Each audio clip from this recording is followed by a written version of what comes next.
Patreon.com/the Walk Off Podcast. $4 a month gets you in there. If you're watching this right now and you haven't hit the like button, Billy, get on it. Bug your brother. Tell him to do the same. Good morning and welcome to the Walk Off, everybody. I'm Scott Belford, joined as always by the best co-host in the biz, Adam Mack. And look at us, bud. We get to show our smiles this morning. We're doing it. It was a win. Do you feel less panicked? Did you feel panicked at all? Is there such a thing as a must-win game 4 games into the season? No, but of course it felt that way. Yeah, I mean, Kikuchi, the stopper, stopped the bleeding. Great. So many positives to take away from last game. There Where really we were. even begin? Listen, and this is the thing, is that obviously the negative Neds and negative Nancys of the world will obviously step in and say, hey, if you're going to use the excuse small sample size, it's early for bad things. You got to do it for good things. And sure, if you wish to walk around with a little black cloud over your head all the time, then yes, that's absolutely the way you can look at last night's game. But all in all, our 5th starter versus Kansas City's 5th starter, phew. Yeah, we look better than KC, and that's in that position. Look, maybe this is the nicest way of putting this, but if we can have one of the best 5th starters in baseball, you'll take that. Heck yeah, that's a win.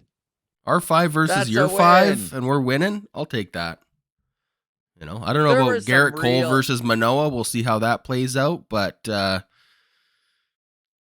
yeah, you say Kikuchi versus whoever the Yankees are strutting out that's healthy at number 5. I mean, I probably still would take that guy over Kikuchi, but maybe not. Maybe not. I don't know. Not right this year. It's so far so good. Knock on all the wood. And I mean, obviously small sample size, but Kikuchi has made some substantial changes to the way he pitches, and it looks like it's working. Listen, we're going to delve into all of it. We are going to get into the positives of yesterday. We are going to talk Kikuchi at length, and then also shine a little bit of, I know that it's been probably a negative show to watch the last week. We've tried not to make it that way, but there's just certain things that happen at times. And I know mailbag probably seemed like a bummer with all of the comments. You know, the Jays were 1-3. There's a little bit of like collar pulling going on. It was, but the toxic positivity was a tough swallow for the last couple of days. Let's say that. So we're going to flip the script, I should say. Flip the script on some of the things, and we're going to put a positive spin on Bichette, a really cool little stat, Adam, that you dug up. We'll bring light to Bichette.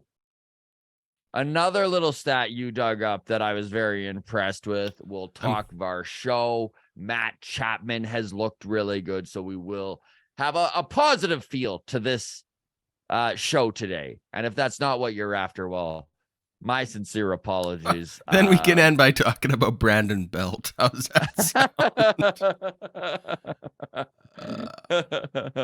Okay. Okay. So go ahead. Sorry.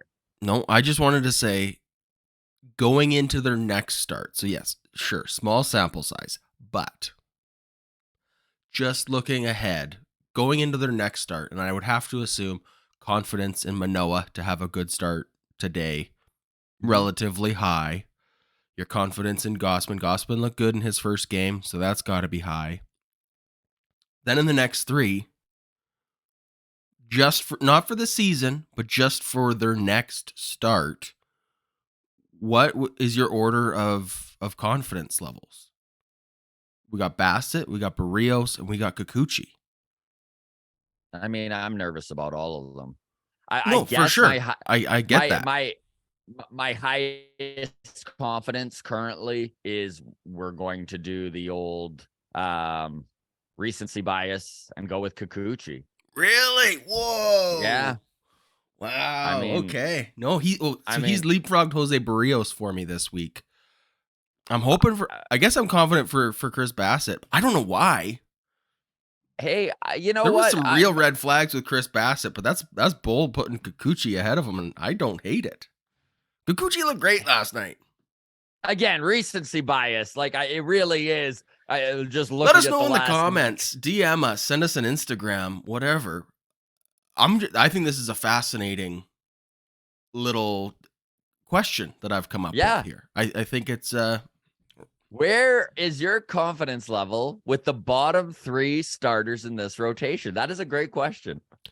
Just for the next start, right? Not for the season long. I think season long, I'd still probably season long. I have to go with Bassett. Yeah.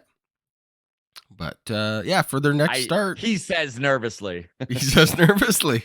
I know, it's wild. So I don't know. We're not totally on the Kikuchi bandwagon, although we both want to be. But it is interesting. We'll see how Bassett manages that pitch clock in his next outing, and I think that's gonna. We'll see. That'll be the story. That truly will be the story. Okay, we're going to get into it here. I do wish to tease our interview for tomorrow. Youngin in the Blue Jays system, 21-year-old out of the Dominican Republic, Naswell Paulino, who is pitching with the Dunedin Blue Jays, currently probably getting that call up to high A here within the next month or so, depending on his performance. He is a Spanish-speaking player, is his first language. So he sat down with us with his translator, which was a very cool experience for Adam and I, who have never done that before. So definitely humbling on my point. We're just watching this kid switch back and forth between English and Spanish, his first language, and just the guts to sit down with us for 30 minutes for an interview in his second language. It was awesome, and it's a very cool interview. So we'll be releasing that tomorrow, just a heads up to all the grounds crew out there that might want to see what Paulino has up his sleeve. All right, my dude.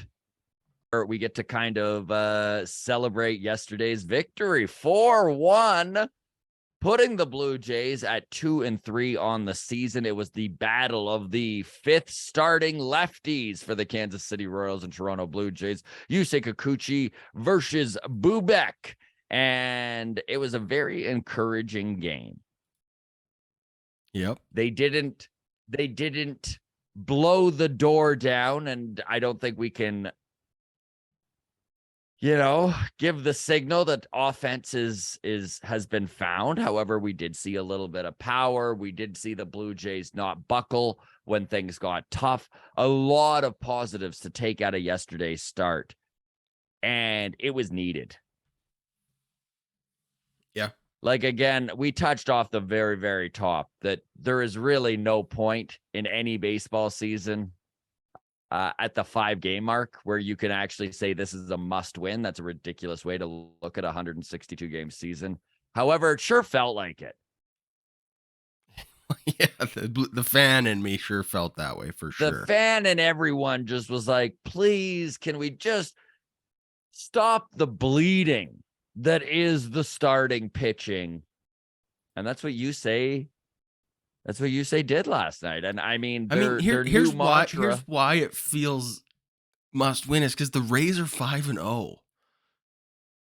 So just to start the season 1-4, and just to already feel like the Rays are running away with it and not able to beat the Royals. Yeah, sure felt like yesterday could have really set a negative tone for the rest of the week, but.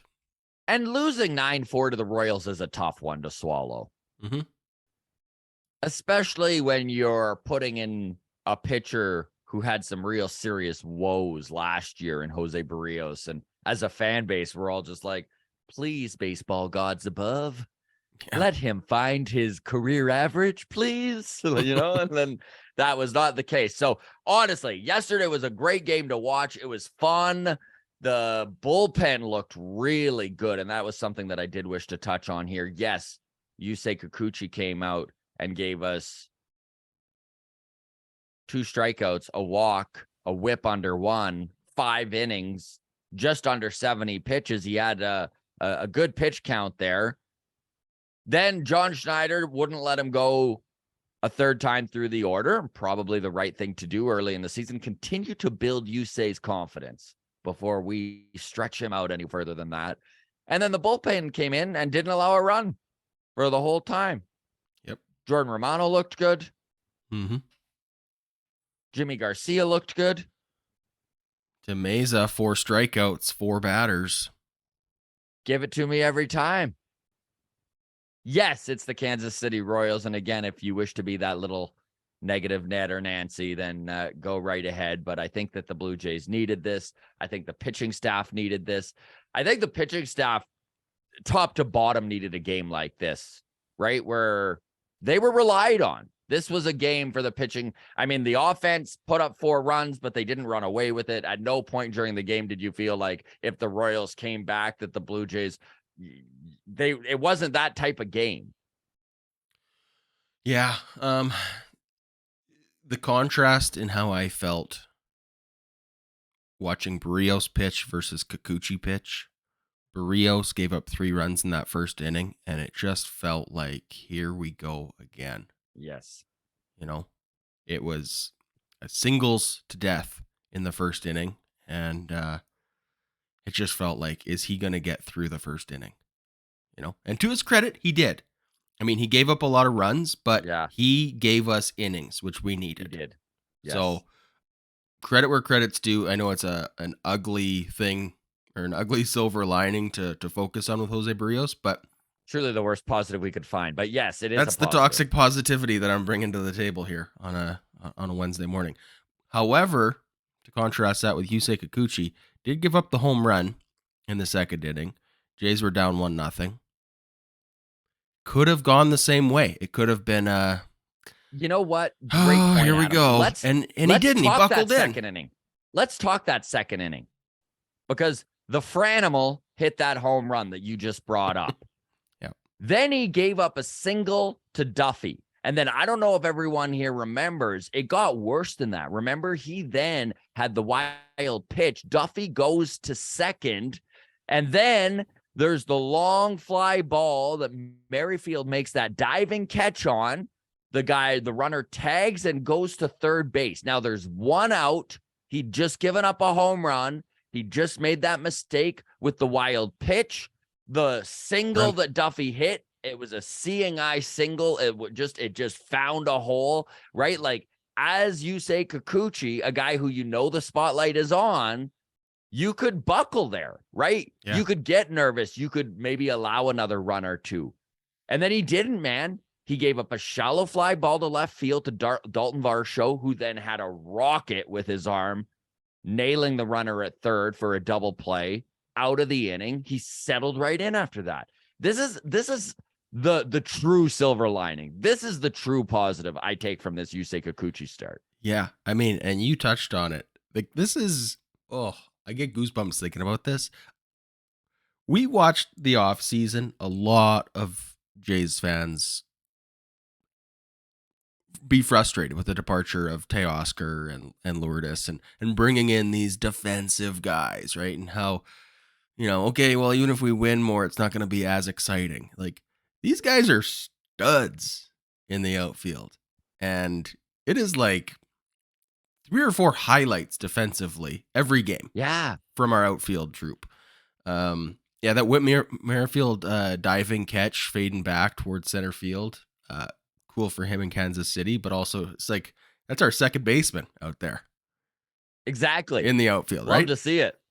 It's just, this is one thing that, if Yusei Kikuchi pitches himself into a jam and we have the defensive abilities to just help him out, just throw him a lifeline. Like, if that's Teoscar in right field, he's not catching that one that Whit Merrifield caught, right?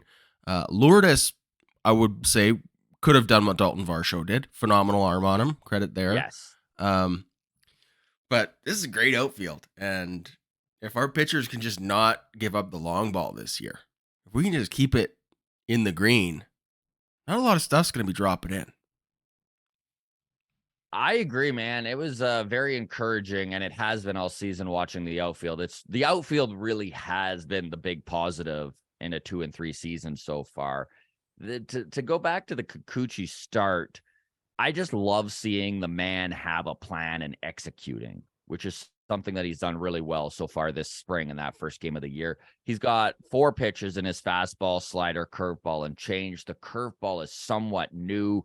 He is using it regularly. The fastball, and this is what's really interesting to me, because I always really believed Yusei Kikuchi's biggest problem was that he was shying away from his fastball. They could not convince him that it was the weapon that it is, which is 98 miles with movement from the left-hand side. But this is what I kind of respect out of Pete Walker and this front office, is that they were like, okay, Yusei Kikuchi, 31 years old, turning 32 in the next couple months.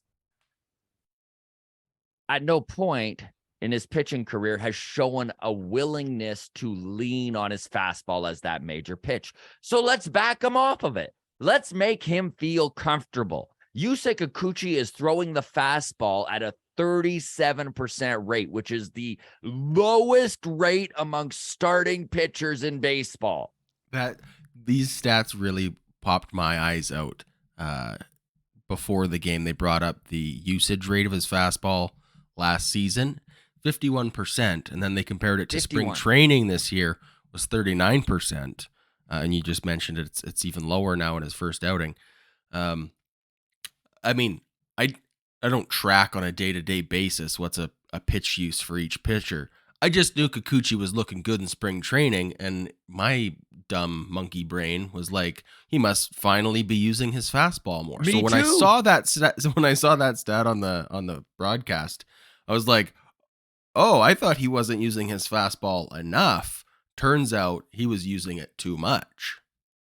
It reminded me of the talk we had with the mental performance department, the head of the mental performance department, Robert DiBernardo. And basically his whole mantra is to get to the crux of the player and what makes them confident.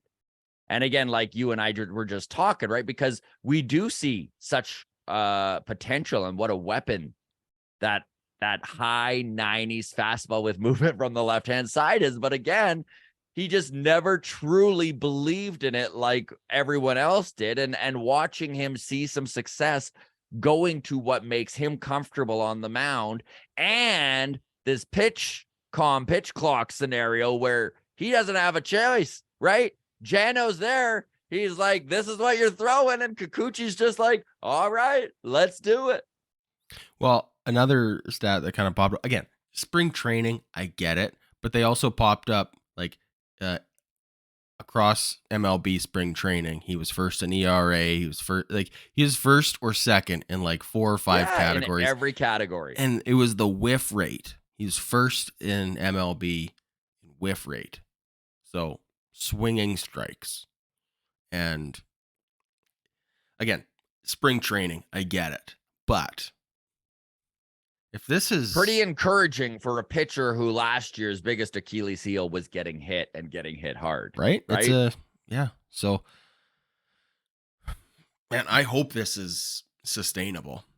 I mean, we'll see. I mean, it's going to take more than one real major league regular season start to get me to buy that Yusei Kikuchi jersey.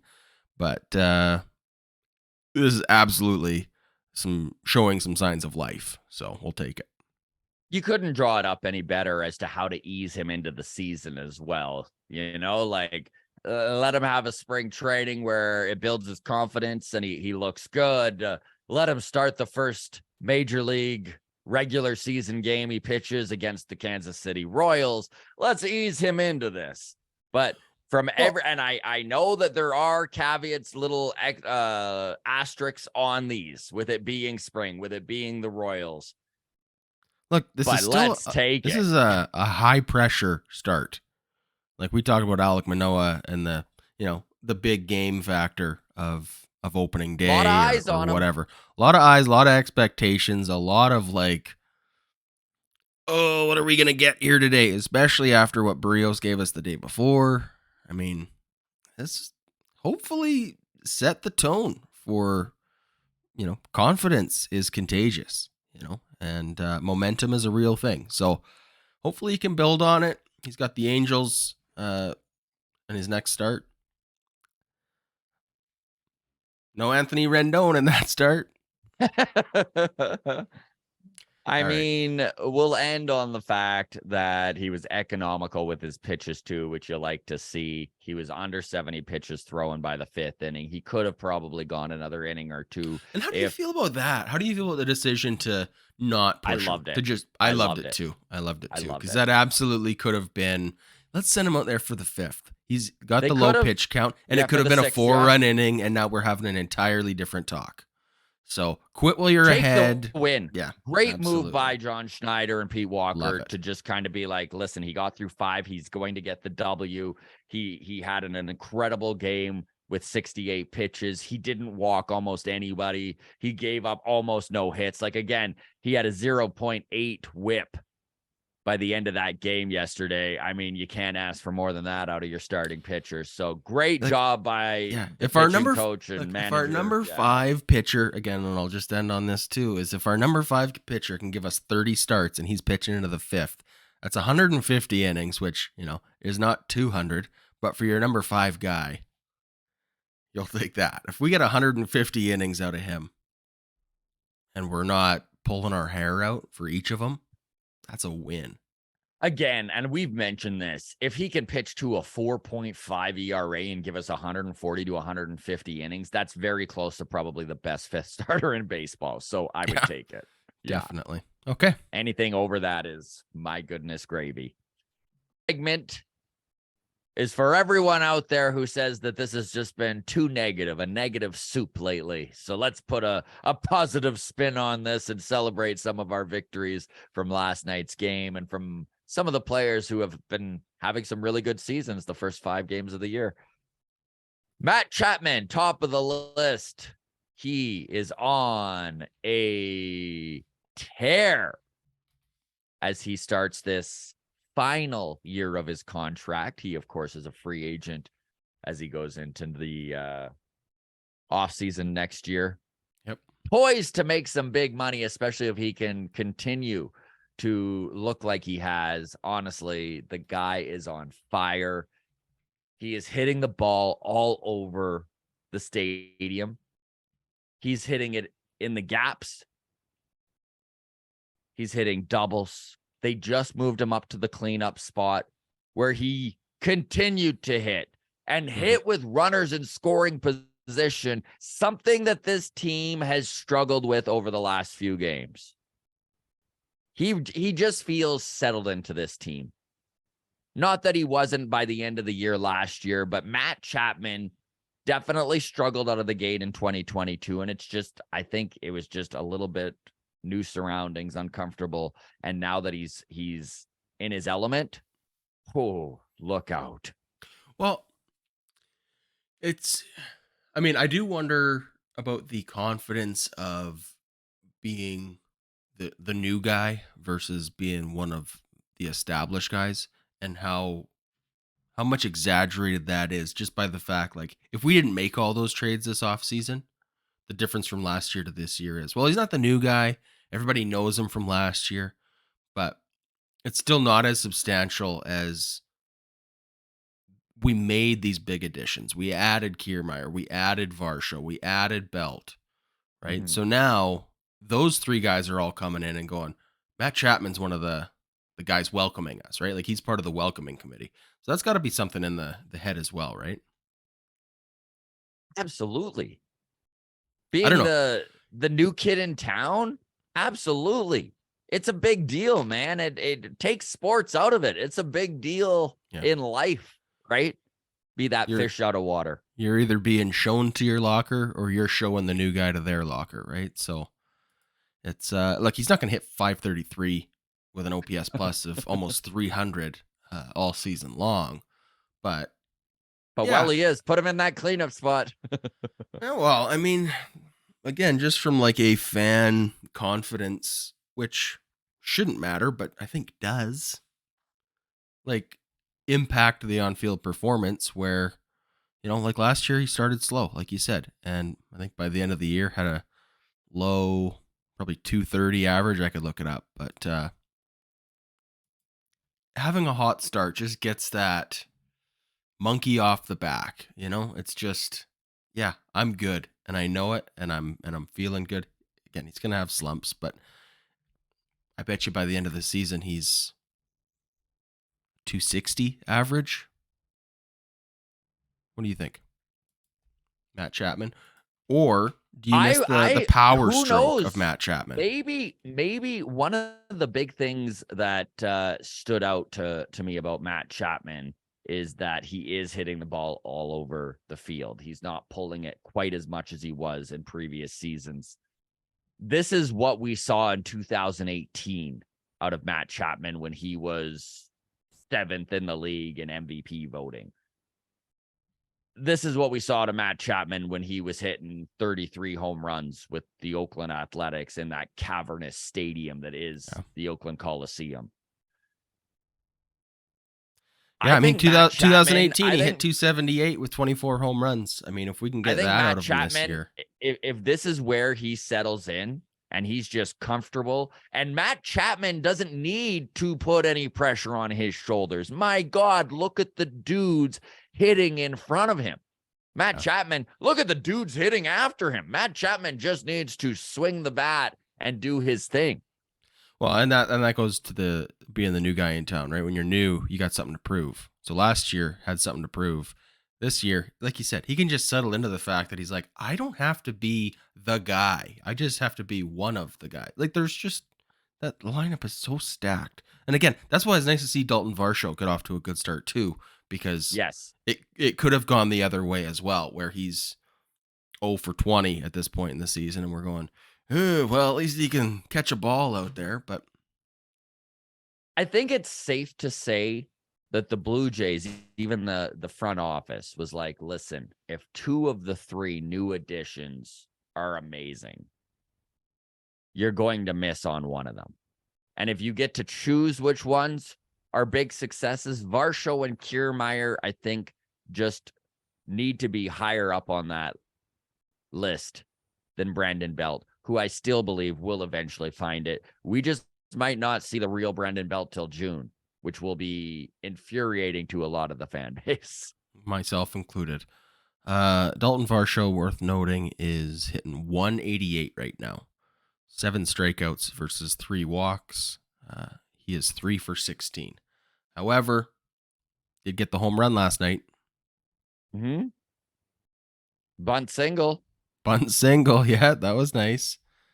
And that bunt single was in a good spot too, where it brought Bichette around to third base, and then he eventually scored on Danny Jansen's single. I guess it wasn't a single. It wound up because they threw out Varsho at second from the outfield. Fielder's choice. That wound up, fielder's choice. But while we're talking of this, I did wish to bring this up because some of you might remember this from the mailbag about a month ago. Mark D reached out on Twitter and he said, "Hey guys, been listening to the podcast for a couple months now. It's awesome. Really love the content. My favorite play in baseball has almost completely disappeared from the game, the drag bunt.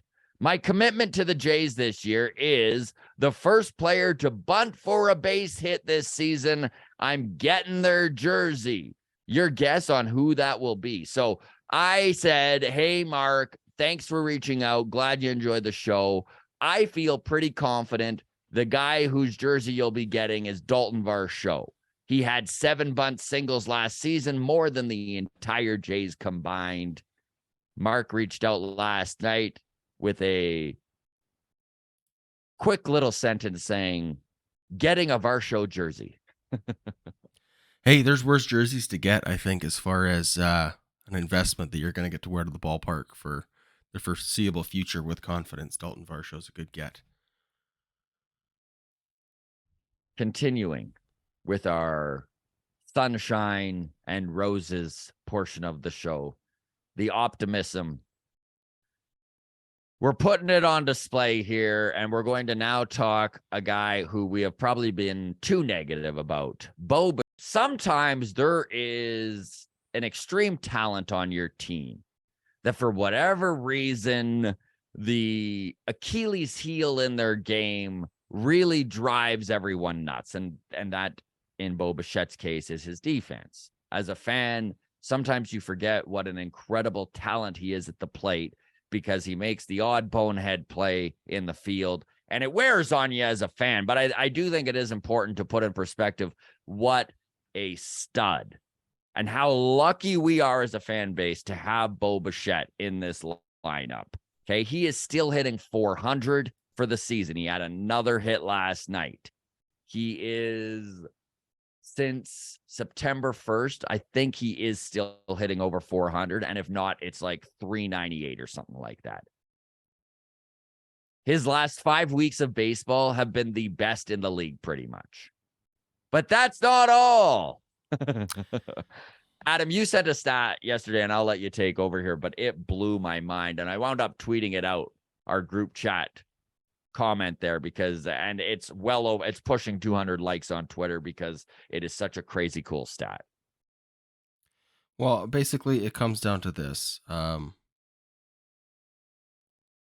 of the show, Hey Kami, brought up the fact that, like, other than Manny Machado, who's probably the active Major League Baseball player with the best shot at getting to 3,000 hits, I think he's at 1,600 right now, and he just turned 30. Yeah. So we'll see how he ages. But other than that, Bo Bichette might be, and again, it's relatively speaking early in his career. However, he is approaching 500 hits. So this is what I wanted to look into, is how close is he right now? He's at, what is he at, 491? Very close. The stat that I think you were excited by and Twitter got excited for was, now I've lost it. How fast did Mike Trout? You've heard of Mike Trout, right? Pretty good ball player. Heard of Mike Trout, yes. How fast did he get to 500 hits? Well, he did it in 423 career games. So if Bo can get 9 hits in the next 24 games, he'll have gotten to 500 career hits quicker than Mike Trout. Also looked at Juan Soto, one of the best hitters in the game. 480 hits. 480 games to get to 500 hits. You know what's incredible about this stat, Adam, is that it's not like Juan Soto and Mike Trout didn't have all sorts of hype on them as they came up at the same time, right? Baseball really appreciated these gentlemen as young men and what they were doing in the game. And I think that Bo Bichette maybe isn't getting enough credit for what he does at the plate. Think about that. Like, just put that in perspective in your mind for a minute, okay? He is going to get to 500 hits before Mike Trout and Juan Soto did. Also, I also want to throw in this too. We talked Manny Machado being the likeliest candidate playing right now to get to 3,000. He did it in 439 games, got to 500 hits. So he'll beat Manny as well. He'll almost certainly beat Manny Machado to that. So the pace is there. I mean, led the American League in hits both of the previous 2 seasons. Just turned 25. He is a talent. That is incredible. That is incredible. Yeah. He's going to beat Mike Trout and Juan Soto and Manny Machado to 500 hits. Yeah. For the record, there isn't a easy list of quickest to 500 that I could find. But I looked up every name that I could think of, and nobody else was close. The only one, Albert Pujols, did get to 3,000 hits. He did it in like under 400 games. So Albert Pujols, for anybody, Hall maybe of Famer. maybe the 700 younger home run. Yeah, maybe the younger people don't appreciate how incredibly talented of a hitter Albert Pujols was. One of the greatest. But yeah, he burst onto the scenes and set baseball on fire in the early 2000s. And so that's the only hitter I could find that got to 500 hits before Bo Bichette is about to. And it's inevitable, I think, because in the next 24 games, he'd have to have a batting average of like 110. He'll still get to it before Mike Trout. So, a serious slump, and he's still going to get there, I think. So Albert Pujols busted on the scenes of Major League Baseball as a 25-year-old saying he's 19. all those years ago. Yeah. Yeah. But still pretty good at ball.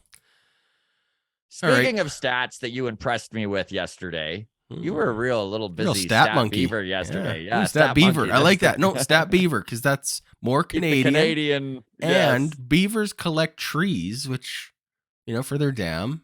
And monkeys collect bananas. Stats are your trees in this. Stats are my trees in this analogy. In okay, this we did it. Stat incredible beaver. metaphor we're doing. All right. Yes, Whip up the merch. Someone in the beaver, Discord design that stat beaver emoji. Okay. Tell us about Kevin Biggio and why he is a phenomenal bench piece for this team. Well, very limited usage at this point so far in the season. 9 plate appearances, 2 for 5.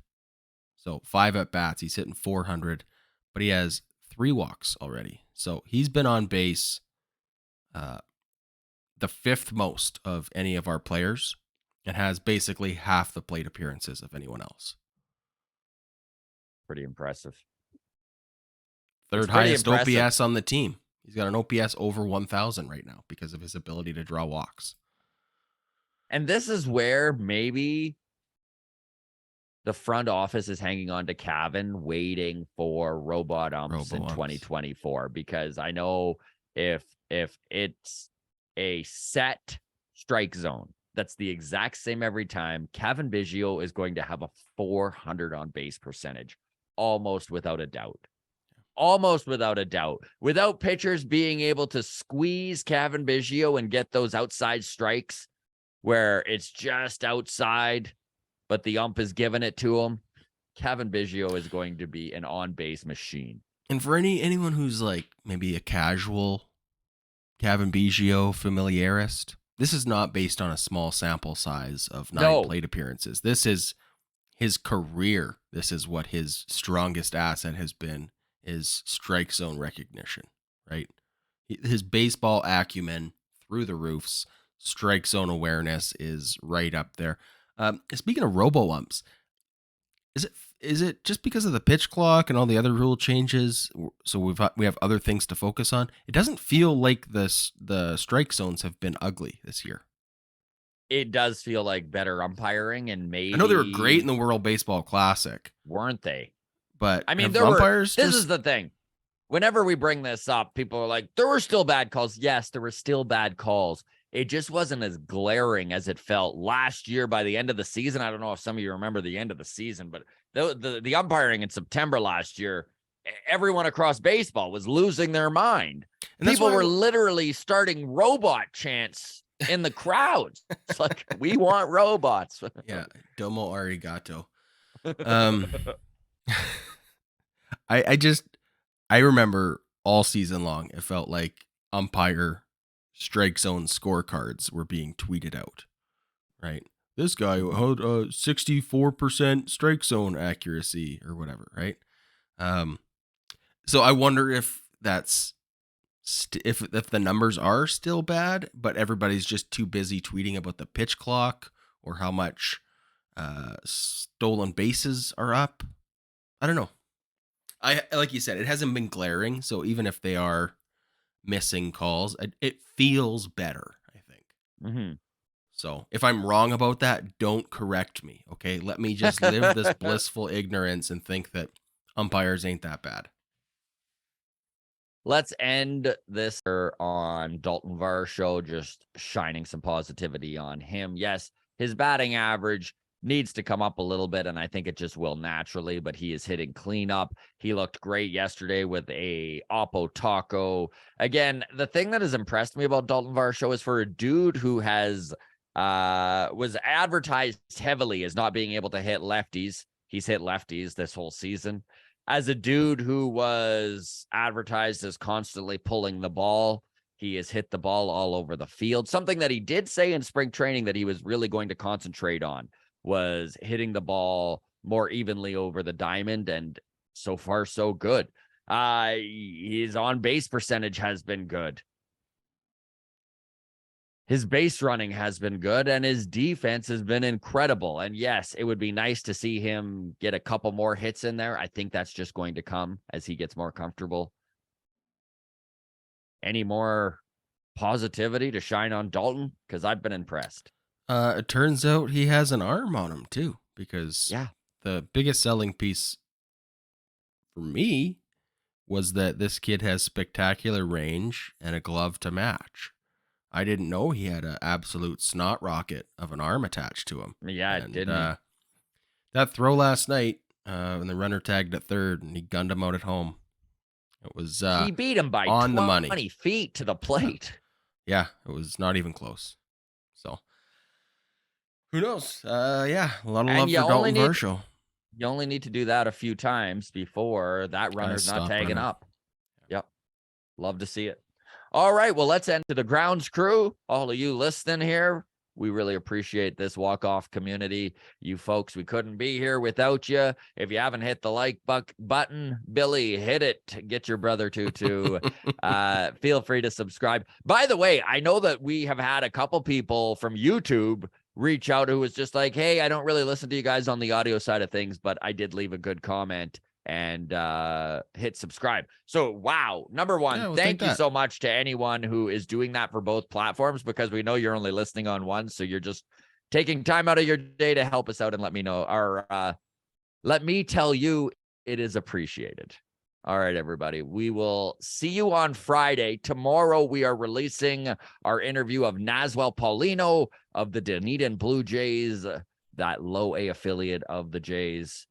Great little interview. Check it out. And goodbye, Dad.